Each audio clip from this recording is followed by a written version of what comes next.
What is up, Locked On Pirates Nation? It is Ethan Smith, your host who does the most. Hopefully you all are having a phenomenal Friday, January 14th, and I've had you kind of on edge about our new guest, but our new guest is, of course, a new member of the network, the host of the Locked On MLB Prospects podcast, Lindsay Crosby. His Twitter, of course, later on in the episode will be at the bottom of the screen. Make sure you go follow him at Crosby Baseball. He was really excited to come on this podcast because we'll see, but he said he has a lot of confidence in this Pirates farm system and what the Pittsburgh Pirates and Ben Cherington have been doing over the first year and a half of his tenure. He'll talk about his favorite prospects in the system and some possibilities about a Bryan Reynolds trade package or trade packages, as well as keeping him and extending him and how that can affect the Pirates moving forward. Of course, thank you for always making Locked On Pirates your first listen of the day every single day. And with all that said, let's have a fun Friday episode and get right into it.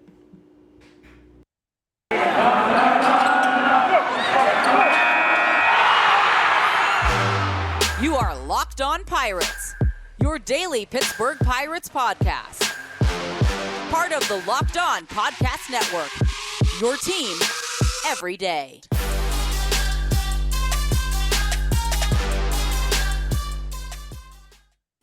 And what is up, everyone? Welcome back to the Locked On Pirates podcast. I am, of course, your host, Ethan Smith, and to my right, of course, is Mr. Lindsay Crosby. And Lindsay, I have to ask you a question before we get you formally introduced. I noticed on your Twitter, it says you're a World Series champion. Is that actually correct, or is that like a gag joke kind of thing? No, I am an Atlanta Braves fan, and the Braves are World Series champions. And no matter what happens in this lockout, no one can take that away from me. Nice. If baseball if baseball never comes back, it will end with me being a world champion. Well, there you go. Of course, while I am a Georgia Bulldog, of course, the last time that these Locked On Pirates listeners and viewers here on YouTube saw me, I was stressed out about the game and then cried for 15 minutes after they won. But as always, as I always mention, this is a Pirates podcast. We are talking about Pirates baseball in the middle of January. I could not think of anything better to do, and I don't think Lindsay could think of anything better to do because he was very excited to come on. We'd love to formally invite you to the network. Of course, as I mentioned earlier, guys, he is the host of the Locked On MLB Prospects podcast, following Aram Layton. Aram has gone to bigger and better things, or bigger things, I don't know. Who knows? But Aram's still fun. He's still around. Go check out his work as well. But Lindsay has taken the reins. And Lindsay, before we talked a lot through text message and stuff like that, you said that this Pirates system intrigued you a lot. But how much confidence do you have in what you see from what Ben Cherington has built already and what he can even build heading into the 2022 draft, depending on if that happens as well? So the first thing that I think about when I look at the Pirate system is just the sheer number of high level players in here. I mean, the stuff that Cherington's done, I found the approach to accumulating talent's really interesting. Looking back at the 2021 draft, the whole idea of going out and saving money on your free, so that you can go and get 4 first-round talents in the first 2 days. Bubba Chandler should never have been taken that early. Bubba Chandler should be playing football at Clemson right now. He should be a backup on the bench as a quarterback. But in the Pirate system, and it's because Ben Cherington has made a point to acquire as many talented players as possible. And if you just assume the normal hit rate, and I think this system's going to do better than that, but if you just assume the normal hit rate, you're going to have a flush major league team in just a few years. Nice, and I mean, that's what we like to hear, and you've brought up kind of 2 projected lineups that we could be seeing, but realistically, and we'll talk about this a little bit in our next segment as well, but I kind of want to go ahead and get your touches on it now. Pirates are already bringing up a lot of fun guys in 2022, more than likely. 2 of them we've already seen in Roansy Contreras, O'Neal Cruz. There's going to be other guys that follow as well. Who are some of the guys you think can make a pretty big impact in this upcoming season? Of course, throwing the caveat that we get a season. I know I hate to bring that up all the time, but I have to bring it up. But if we do get the 2022 season, which prospects do you think can make the best impact or the biggest impact the quickest, if that makes sense? So I'm sure you've talked about it plenty, but I am going to throw my hat in the O'Neal Cruz as a physical marvel ring. Yes. He is, I mean, I see a lot of talk out there about him ending up in right field.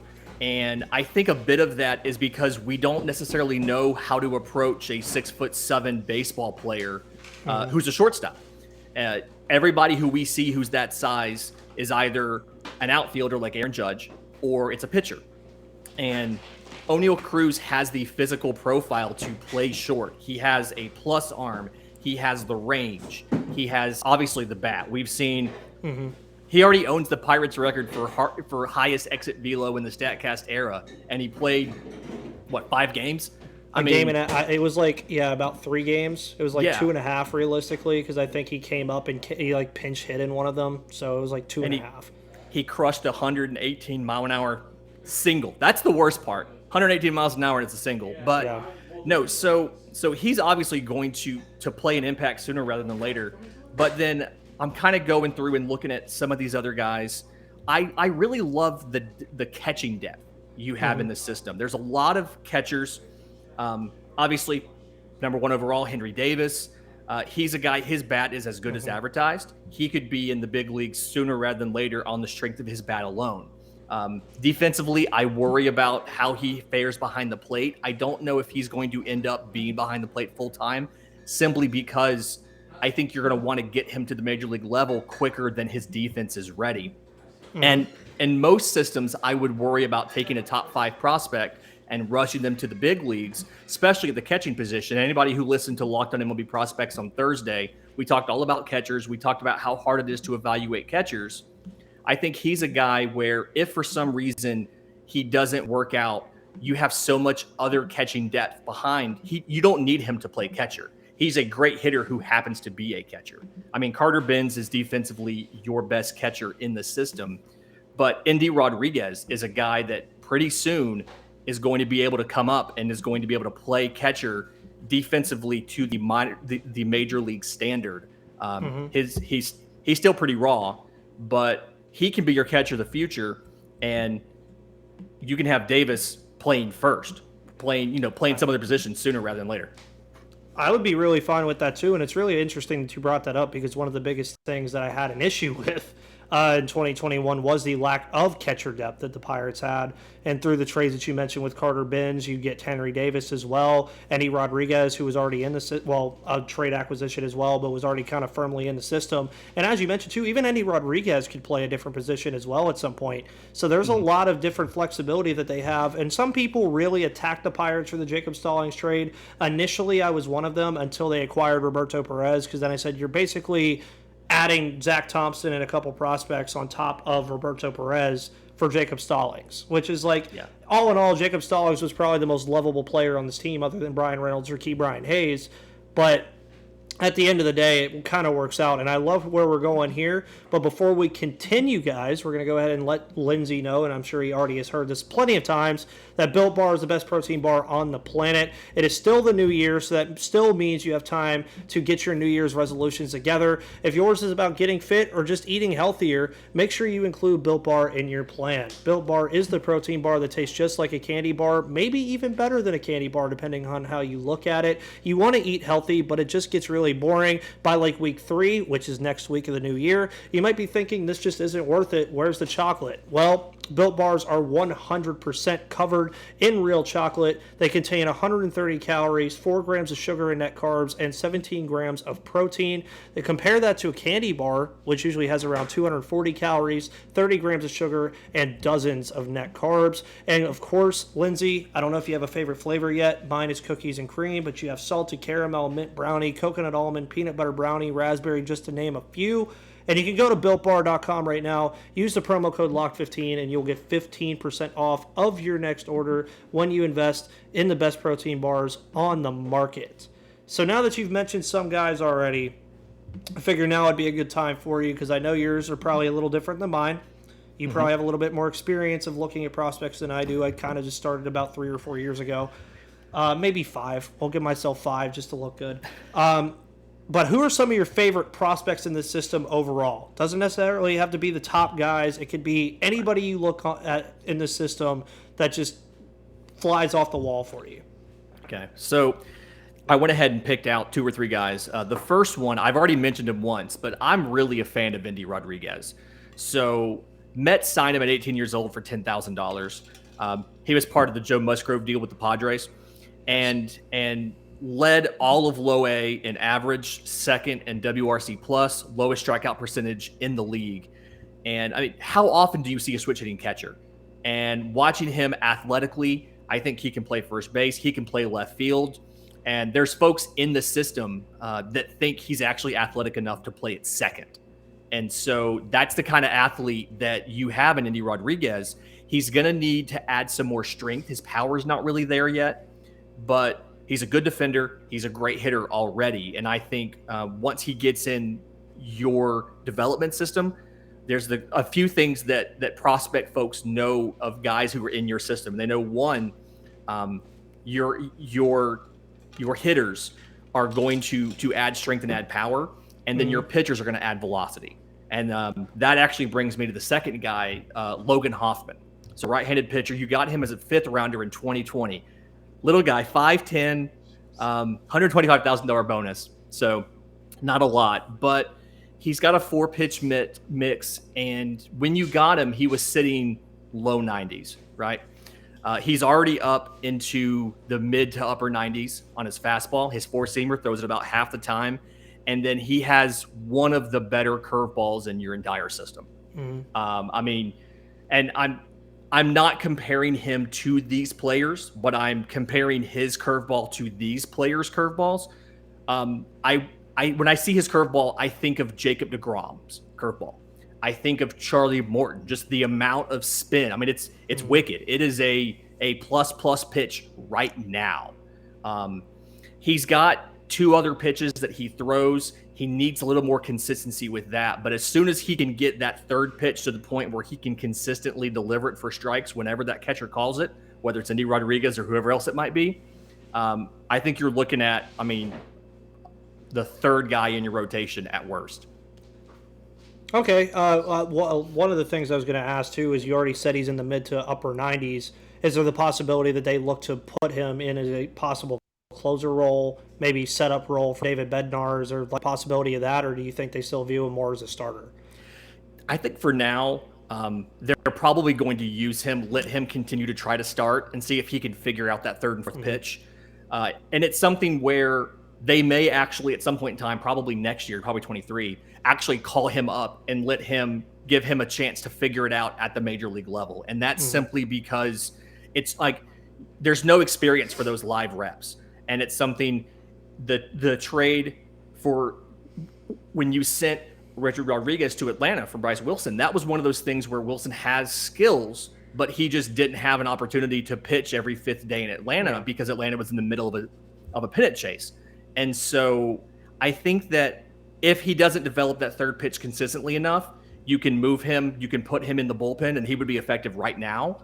But in the future, he could be your closer. That's how good that curveball fastball combo is. Well, we like to hear those good combos, and you mentioned Charlie Morton too. Pirates fans, of course, very familiar with Charlie Morton from not too long ago. I mean, it's probably about 5 or 6 years ago that he was a pitcher and one of our top pitchers alongside A.J. Burnett and Francisco Liriano. Missed that group a lot. But who was your third prospect? Because I believe you named Andy Rodriguez and Logan Hoffman. Who was your third guy? So the third guy is Jared Jones, second-round pick in 2020. And I have him graded very highly. The question on him is just control. His fastball regularly sits 94, 96. He touches 99 with it. He's got he has 2 different breaking balls, but he can never. It feels like he can never locate them both at the same time. He can locate one or the other. His curveball, low 80s, has a lot of vertical break. Change up as well. He's got a lot of weapons. He just has to harness 1 or 2 more of them. Once he can do that, I think he'll be a great pitcher for you. I do see him ending up in the bullpen, which is kind of a little bit frustrating because he was a good 2-way prospect in high school, and I think he has a bat that would be useful if he were a starter. I don't know if he'll get there, but I think, his ceiling's a number 3, but I do think he would be an amazing setup man. Just absolutely electric out of the bullpen, and obviously the kid shoves, and that's what you want from a modern bullpen nowadays. Oh, yeah, of course. And we'll go ahead and name my three, and you can give your thoughts on these three players as well. Jared Jones was up there. He will be one of my top three. I don't mention him too often just because, again, he is kind of farther away right now. More recently, though, I would say Kanan Smith-Njigba has just I've loved him, everything that I've seen from him. Of course, I think he will have a fun chance at upstaging his brother someday as a Pittsburgh Pirate, Jackson Smith-Njigba over there in Ohio State, who broke the Rose Bowl record for receiving yards and I believe the FBS record for bowl receiving yards. And I love everything that I see from Kanan as well, and I think him choosing baseball was the perfect decision for him long term. And then third, I think I just have to put Quinn Priester up there. Every time I see Quinn Priester pitch, it's just phenomenal. Of course, we've only seen him pitch at the lower level so far, but I definitely think he has a chance to rocket through the system this year if he gets the time. What are your thoughts on those guys moving forward as well? So I love all those picks. Priester's one to me that he got a large bonus, but the stuff is behind it. He was hitting 98 in instructs before the shutdown and everything, and struggled a little bit, I feel like, in high A last year. But it's all stuff that can fix. His velocity, you could tell his struggles were more related to a workload increase. And a lot of guys, and I think we talk about this on Tuesdays, Locked On MLB Prospects, but a lot of guys just weren't prepared for that workload increase from 19 to 20 to 21 because they lost that 2020 season. And I think he's a guy that did that. So 2 different fastballs, the four-seamer and the sinker are great. He's got a plus curveball, and then he's got a slider and a changeup. The slider is kind of new. He figured that out during the pandemic, and so we haven't seen a lot of it other than last year. But it looks like a cutter, and so it's above average. He needs to be more confident in the changeup. I think it's a good changeup, and he doesn't throw it often enough. But everything tunnels really well. He's got great mental makeup as far as the pregame preparation and everything. He's another mid-rotation starter that I think at some point in time is going to have to figure it out at the MLB level, but he's going to get there quicker rather than later. One guy I didn't mention, I feel bad as a Atlanta sports fan. I didn't mention Bubba Chandler. I think he's the best athlete in your system. And for those of you who don't know, obviously, like I mentioned, was a quarterback pledged to Clemson. He played basketball. This kid can dunk a basketball. He can throw a football 45 feet. He can throw in the high 90s. He's a great athlete. I think once you can figure out where to put him, he's going to be a great addition to your system, and he's going to contribute to your team at the major league level. It's just a matter of figuring out what he's going to do. Oh, yeah, of course. Who has better hair, Bubba Chandler or Cole Tucker? I'm going to go with Bubba Chandler. I feel like I'm wrong, though. I feel like it's probably Cole Tucker.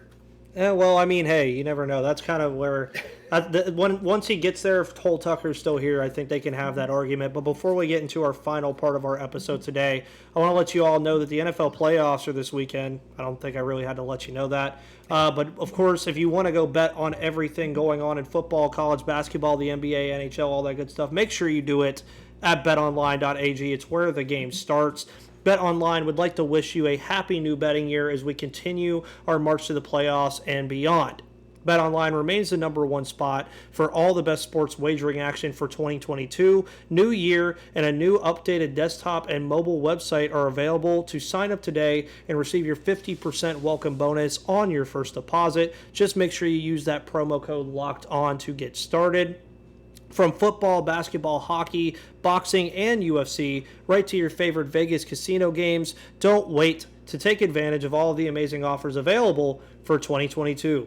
BetOnline is the fastest and easiest way to wager on all of your favorite sports. BetOnline is where the game starts. Now, Locked On Pirates listeners and viewers, before I ask this question to Lindsay, after he answers, he's either going to be a friend of the podcast or an enemy to some of you. I'm not going to tell you which one. I'm not going to tell you at all. I'm just going to put the question on the screen, and then I'm going to ask the question. So before we started recording, he had said that he has looked at things about Bryan Reynolds on both avenues. Keeping and extending Bryan Reynolds, trading Bryan Reynolds. I will allow you, sir, to start with whichever one you want to start with. And I think you know which one will get you on the good side of the Locked On Pirates Nation here and which one will not. So you can choose to start with either one, and I am open and all ears because I think they've heard me ad nauseum about this, in my opinion. But I would love to hear yours. Okay, so my preference based on where the system is and how quickly I think you guys can contend in the division, I want you to keep and extend Bryan Reynolds. Okay, he's a friend of the podcast, guys. I want Bryan Reynolds to be a part of this team. And there's a little bit of risk with doing that. I will admit. I mean, he's played, I think, a grand total of 320 games in professional, like in Major League Baseball. So it's a smaller sample size. But I kind of looked at some of the comps. So the McCutchen deal. I know you're familiar with the McCutchen deal. 6 years, $51.5 million, and Kiermaier with Tampa, 6 years, $53.5 million, and fun story, Kevin Kiermaier, my very first ever prospect interview. Yeah. But no, wait a second. It's kind of cool. So, yeah, so I'm thinking for Bryan Reynolds an extension, one, front load the extension. I think your payroll next year is like $22 million. Yeah, so, around that. Yeah, so front load the extension, do a 5-year, $68 million extension. Front load it where towards the back of it, it's not, pay him $25 million in the first year, pay him $40 million in the first 2 years, get most of the money out of the way so that as some of these prospects start to hit and start to get to arbitration, Bryan Hayes will be in arbitration by then. As some of these guys start to get arbitration eligible, Reynolds' cost comes down and you can still keep the team together, compete for the division and go for the playoffs. Okay. I mean, I'm for that. I'm 100% for that. I've also suggested it on this podcast before. My number was a little higher. I said 575. That was where my number was, just because I think a little bit biased about it. I think he's worth it. Front loading it, I think, is the perfect idea. It's just, is that something that Bryan Reynolds would want to do? I don't think we really even know the answer to that yet, because of course we've heard Cherington say, we've tried. Like, there's been potential that this could happen, and it hasn't yet. The other thing that I was going to bring up to you too, that me and a couple of guests I've had on, and even myself have suggested, you already have said that he's a marvel physically, O'Neal Cruz. Mm-hmm. I think right now, based on whatever Bryan Hayes does in 2022, you have 3 guys that you need to lock up. O'Neal Cruz, Bryan Hayes, and Bryan Reynolds. Shockingly, and this is going to come as a shock to a lot of you, because I've never said this, if I had to rank them in importance, O'Neal Cruz is number 1, Bryan Hayes is number 2, and Reynolds is number 3. And there's a reason why for that. I don't know how you feel about this. The third baseman behind Bryan Hayes in the system, not a lot. Not a ton. Alexander Mojica is the one that comes to mind, and he is so far away from being a major league player that it doesn't matter right now. O'Neal Cruz, again, as Lindsay mentioned earlier, he's ridiculous. I understand it's a small sample size, but he's I would say 50-50 to be good. I think it's higher than that. And there you go. You have somebody who's not even a Pirates fan saying that. Bryan Reynolds, on the other hand, if you look at the 40-man roster, as I've mentioned to all of you before, I love Bryan Reynolds. I want to keep him here if possible. All 3 of them can stay if possible. But when you have 9 middle infielders and 8 outfielders on your 40-man roster already, and that's not including guys that are behind them, like Alani White Jr. from 2 or 3 years from now, or like anybody for that matter that could come into the system, free agency, all that stuff. At the end of the day, do you want the 6'7", power-hitting, 118-mile-per-hour single guy and one of the best defenders in all of baseball, I think, already, if he doesn't get hurt in the second game of the year against the Cubs? Or Bryan Reynolds, who, again, made the All-Star game, phenomenal player, but you have options behind him. That's like the only way I will be okay with it is if O'Neal Cruz and Bryan Hayes get extensions, and then they say, Brian, it's either you sign this or you don't. That's the only way I'll be okay with it. The positional scarcity, finding a shortstop that's physically as good, is harder to do. And if you're looking at like just center fielders, Travis Swaggerty is the best defensive outfielder in your system, and I think he could.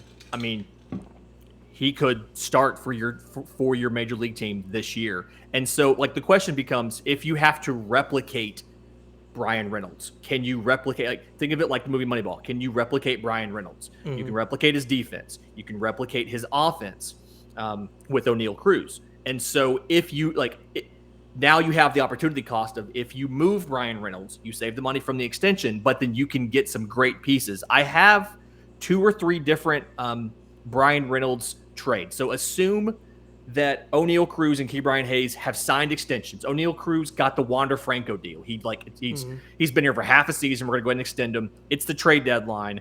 Tell me if you like any of these 3 deals. So trade number 1, the Marlins get Bryan Reynolds, Kevin Newman, and David Bednar. And for that, you get right-handed pitcher Pablo Lopez, right-handed pitcher Max Meyer, and their number 1 shortstop prospect, Khalil Watson. 2 impact pitchers, including one who can pitch in the major leagues right now in Pablo Lopez, and an ultra-athletic shortstop that you can move to just about any position, infield or outfield, and have him hit and play defensively for Bryan Reynolds. If I had to grade it, I'll grade it a B+. I'd be okay with it. Okay. I think if there's anything, the Marlins say no because they don't want to give up Watson. They want Watson and Chisholm together. And that's something they're talking about, moving Watson to second. He really should stay on short, and Chisholm should move to second, but it's fine. All right, trade number 2, Bryan Reynolds to the Mariners. You get outfielders Kyle Lewis and Taylor Trammell. You get right-handed pitcher Emerson Hancock and catcher Harry Ford.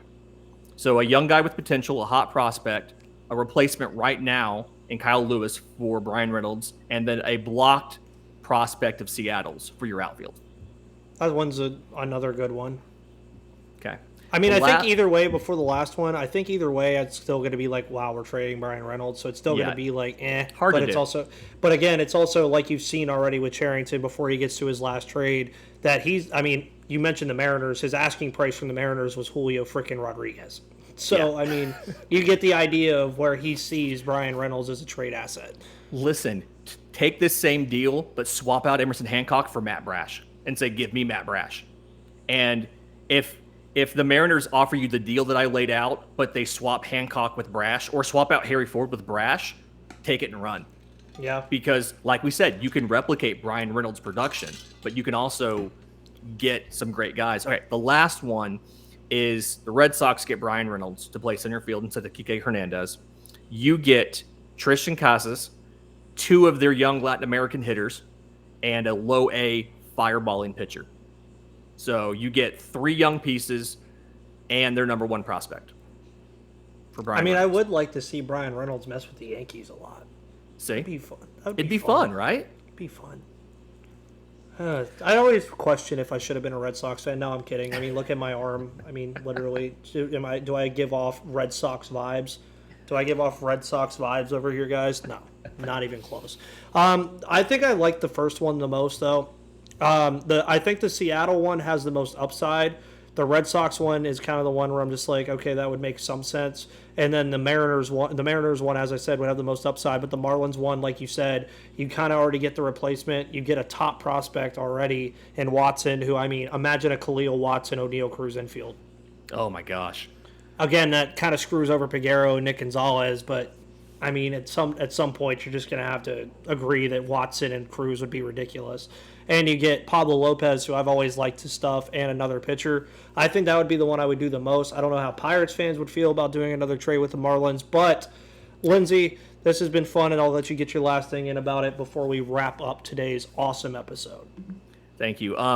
Final thoughts are, I love this system. I love what Cherington's done to rebuild the pitching depth. I love what he's done to bring in catchers and to sell guys at the peak of their value to reload this system. And I think over the next 3 years, the guys that are graduating or have already graduated, like Ke'Bryan Hayes, are going to put you guys in contention for the division. Well, we like to hear that because we don't like the Cardinals, Cubs, Brewers, or Reds on this podcast. Yes, I'm talking to you, Jeff Carr. I don't care if you're my channel manager or not. I can't stand the Reds. But Lindsay, now is the time for you to let everyone know where they can find your work, where they can find the Locked On MLB Prospects podcast, and other things that you might be doing that regards to baseball. Absolutely. I'm on Twitter at Crosby Baseball. You can follow the show on Twitter at Locked On Farm, and you can subscribe to Locked On MLB Prospects wherever you get your podcasts. Awesome. Of course, you guys already know you can find the Locked On MLB Prospects podcast and the Locked On Pirates podcast on Spotify, Odyssey, Google Play, Apple Podcasts, and, of course, YouTube if you want to come see me and Lindsay's wonderful faces every day. Of course, he's been ramping up with a lot of stuff. He just got in the network. Go check out his other episodes with some of the other hosts as well. And you never know, I might have you as a daily check-in every other month about these prospects because you know there's a lot going on with this system. And that's why I really want spring training, and this is where I'm going to end this. I really wanted spring training so bad because there are very valid positional battles in this system and on the MLB roster that would have just been content after content after content every single day.